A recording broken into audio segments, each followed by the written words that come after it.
So Angus, what a privilege to join the women's 10K world record holder on the road. Agnes, how was the vibe down there at the track? It was an incredible privilege to join her for this workout. The track itself was crazy. It was an intense day, very full down at Kipchoge Stadium, and I was actually following two athletes on the same morning there. It was a bit of a clash with our timetable. You'll see a video coming up in a few weeks after this one. The Portuguese half marathon record holder. So trying to balance both those on a crazy Kipchoge Stadium was pretty intense, but amazing to join Agnes. We've actually spent a lot of time living with Agnes in Kachai Center. And one thing that was very cool to note was in this session, she was super dialed. She was like focused in on what she was doing. Game face was on. And it was a very different Agnes to sort of almost the like meek, quiet, very gentle and sweet Agnes that I know from living in Kachai with her. So if anything, that was probably the main privilege to see, was this girl going from her normal like self outside of her training to this completely different beast on the track. It was really cool to see. No, for us, we are 2001, 1501, 1201, then we go back to 1600, and then 2000, and then we have 404. Okay, so we are doing pyramid like this, and then 404. So 2001, 1501, 1201, 1501, 2001, and then 404. Total is 10K. 2000, 72, 73. 1600, 72. 1200, 71. Second 1600, 71. 2000, 71. Okay? So we are starting a bit slow. I mean, not slow, but at a slower pace. And then we go down to 71 and then we maintain 71. Okay? Then after that, we take 3 minutes. We are at 404 and 64, 65.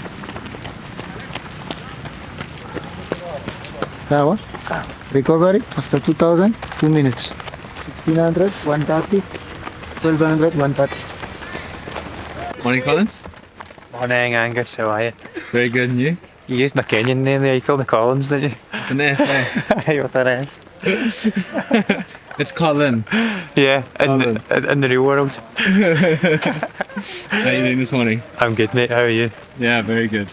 Good. So we're joining Agnes this morning for a workout. Yeah. You've been living in the camp with her for the last 3 weeks. 3 weeks. Helping out with a lot of her sort of strength and conditioning training and all that sort of stuff. Yeah. What is the theory behind a workout like this? What are they trying to accomplish? And What the coach was explaining was that the pace will get quicker as they go through the session, and then they're kind of maintaining that pace. So even when they go back, if they're going back up to longer reps, they're still going to maintain a quicker pace.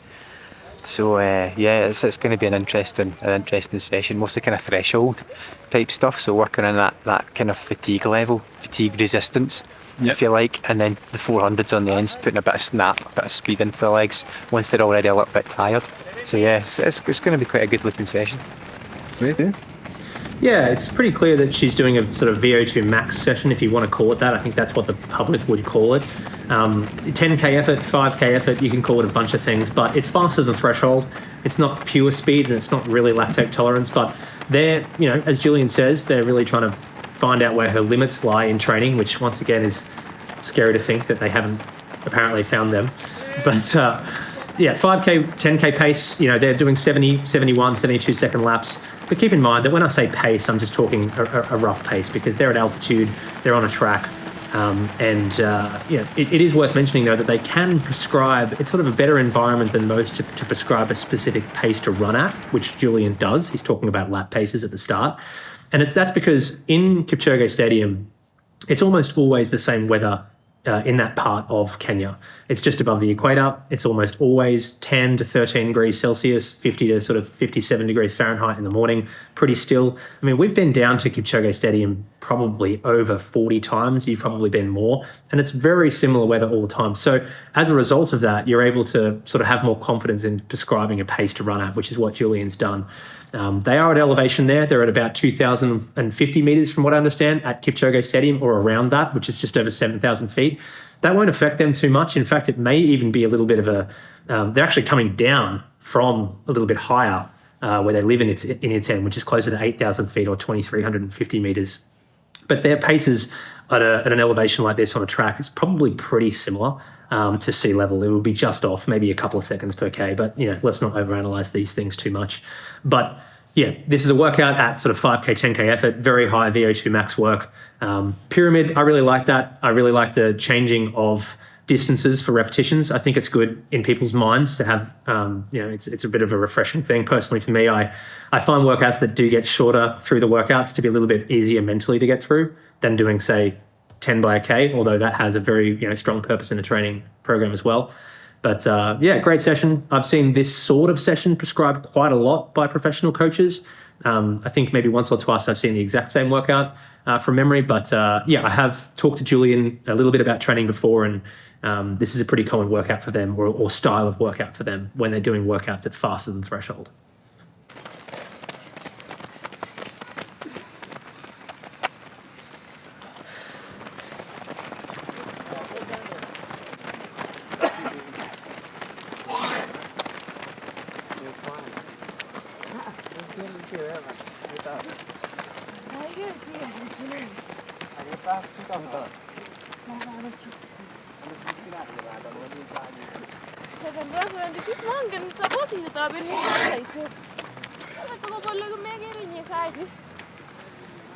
Morning, Agnes.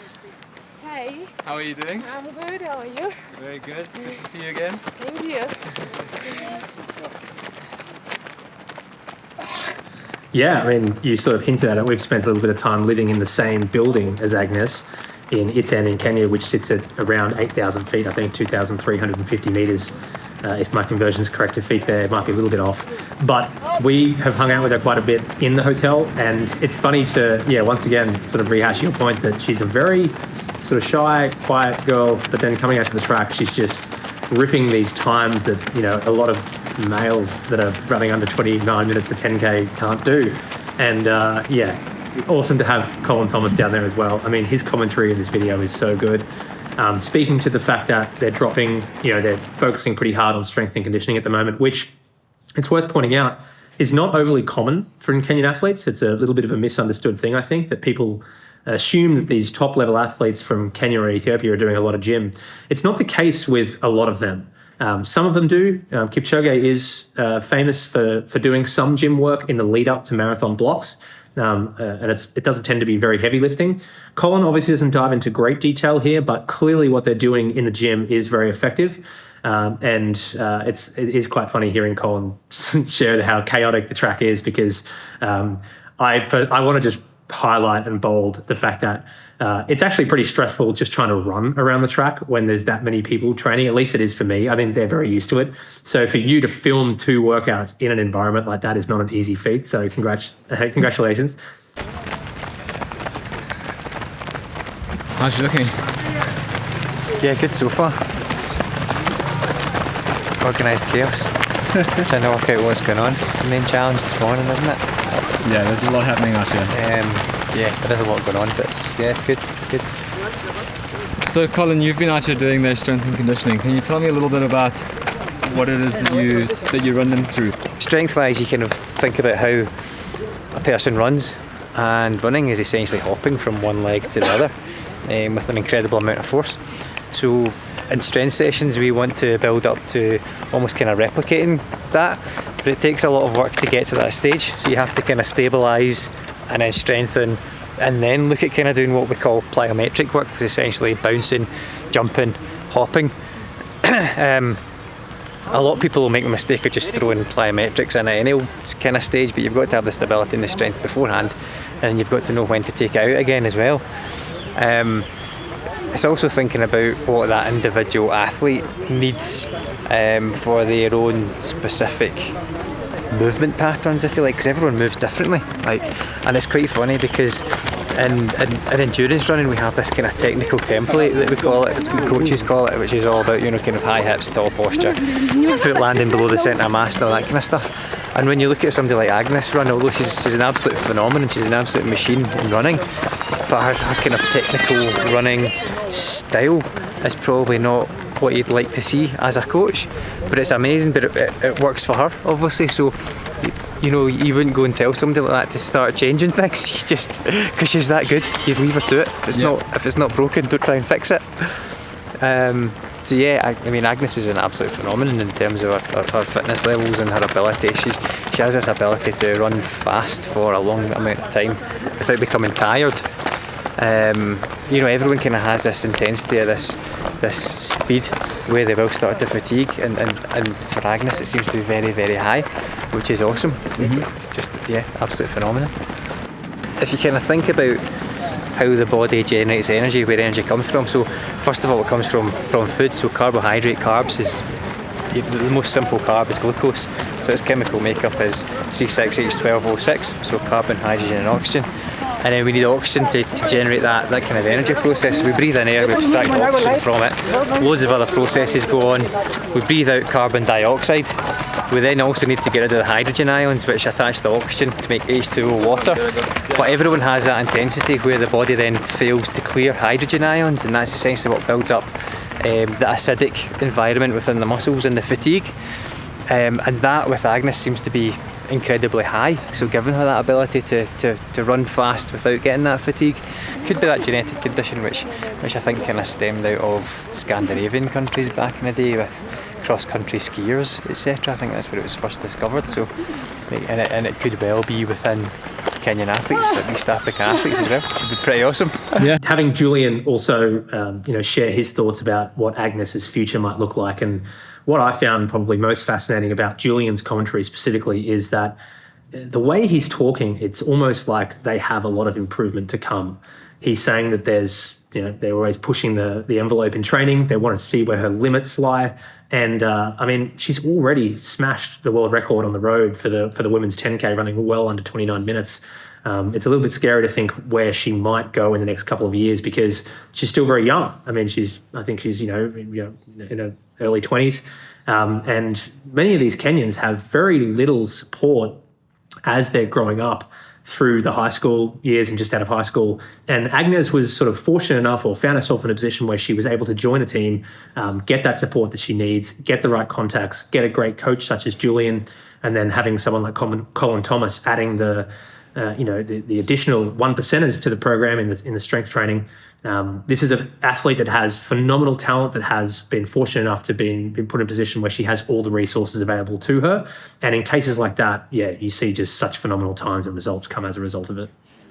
Yeah. No, Colin makes a super bold claim in the video where he says he thinks that Agnes is probably the most talented athlete since Usain Bolt.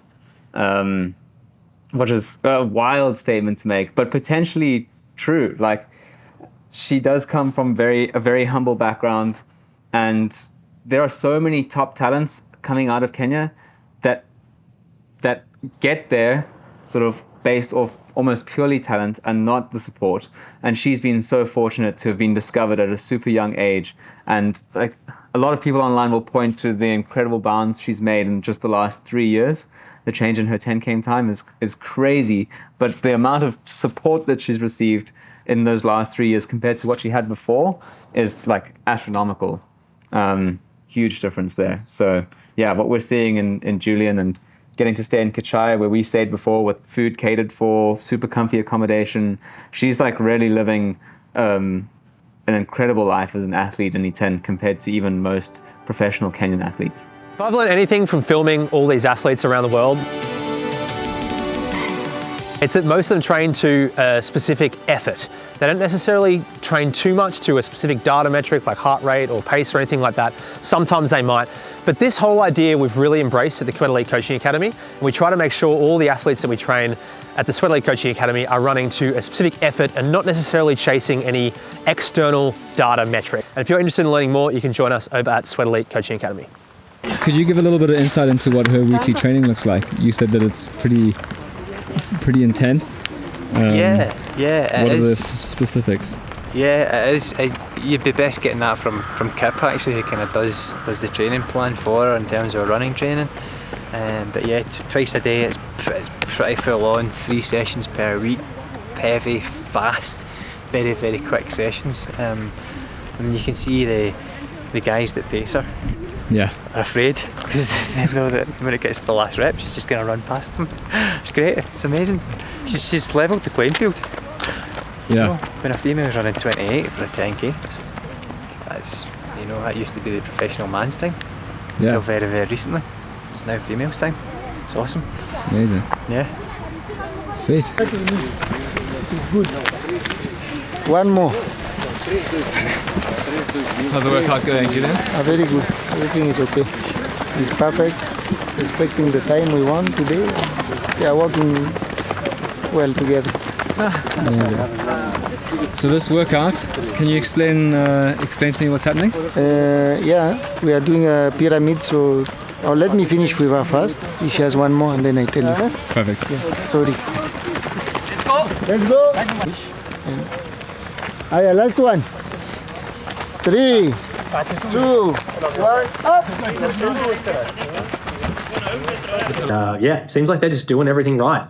And as a result, world records are coming, and it sounds like Olympic gold in the 10,000 meters this year is probably the big goal of the year.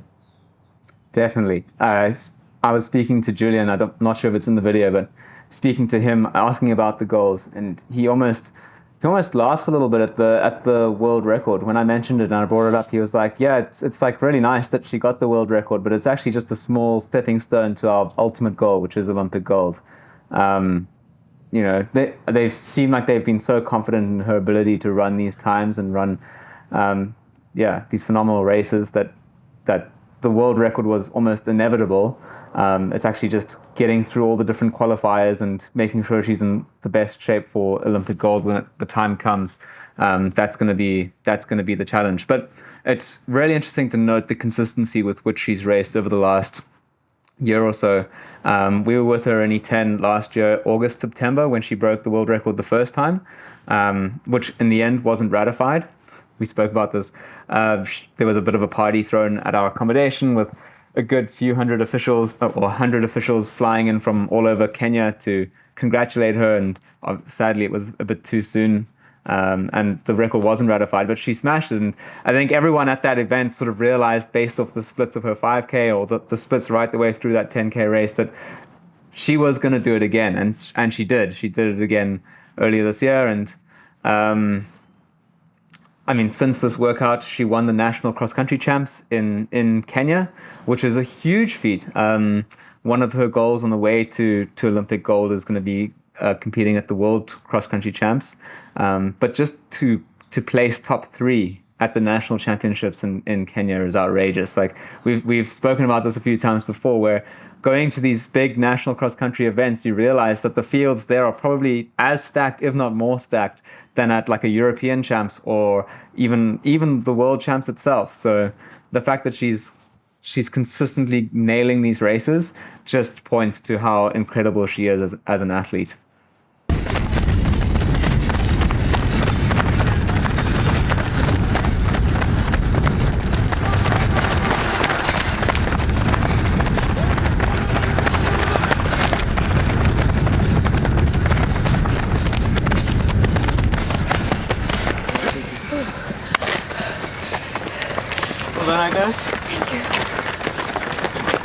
Now you jog and you do your strides. We wanted to test our ability to still have speed after some more longer volume of distance in the track, and also to see our resistance. You see, because we are not sure what our limits are right now. because every training she's improving. So today we were testing a bit those limits, and she's still okay and still responding well and still finishing strong. So there is no tiredness. We were also testing the Morten bicarb again on track because it's working very well for her, and we are very happy with our partnership with Morten. So we are testing and it's working good. So Amazing. We are happy. She did I think the strongest speed work I have seen so far for her this year. In terms of time, she was even going faster and faster at the end. So no, we are happy, and we did the job. Yeah. Nice. Resistance is okay, speed is okay, quality is there. Perfect. What does her weekly training look like at the moment? What's a very quick breakdown of that? Usually we do 3 quality speed work per week, or 3 quality work, like it can include maybe a track or 2, and then is a fat leg or a tempo or a long run. We modulate the intensity of the training, but we have like 3 quality, and then the rest is mostly easy to moderate training. She trains twice a day, almost every day except on Sunday. Sometimes she still go on Sunday, but let's say once every 2 or 3 weeks, every day then. And otherwise it's every day, 2 times per day, and on Sunday she rests. Okay, amazing. And having broken the world record by quite a bit, what is her next goal? What are you guys aiming towards at the moment? Okay, you see, the world record was not a big target. It was just a step. The big target that we have is the Olympic in Paris. That's what we have been working for the last 3 years. Okay, since she transitioned from a high school girl to a professional athlete. Okay, so that transition took some time, and then now she's okay. So we are really targeting the Olympics. So now we are going for World Cross. That is another step. And then after World Cross, we'll go for the trials, and then maybe 1 or 2 track race in between, and then Olympic Games. 10,000. 10,000. Yeah. Awesome. That's the target. Sweet. Thanks so much for having us at the session. Thank you. Really appreciate it. Thanks to you. Yeah. I think in terms of Agnes, she has the ability to be the best athlete since Usain Bolt. She can go gold medal after gold medal at major championships, absolutely no doubt. Yeah. And that's a pretty big claim to make. Yeah. It's huge. No, she is incredible. She's awesome. And she's also an incredibly lovely person. Oh, she's brilliant. She's so humble. She's so much fun. She's great to be about. She's really good. She's good banter. Don't know if you have that word outside Scotland. Banter. Yeah. Chat. Yeah. Cool, man. Good cool. chat. She's good.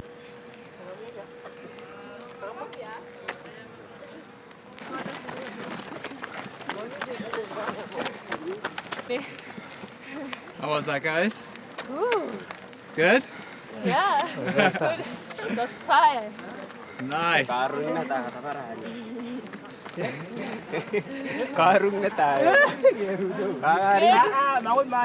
Kawaida.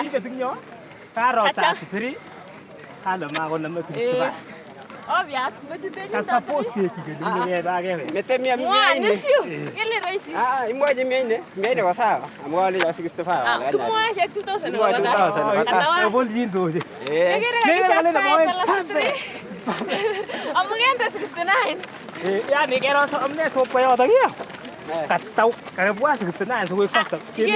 Sukonyo 69 number 2 kuna kakupari pole netai.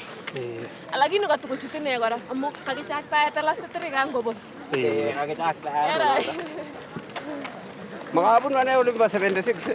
Ay, ngayon Ang relaxanin na. Kuda. Yeter wag mudliyo fiu. Ingin wala mag-asito. Aku ya kateste na karamu. Kakoy wolle sanglo nani ay suta. Wolle ngetich. Eh.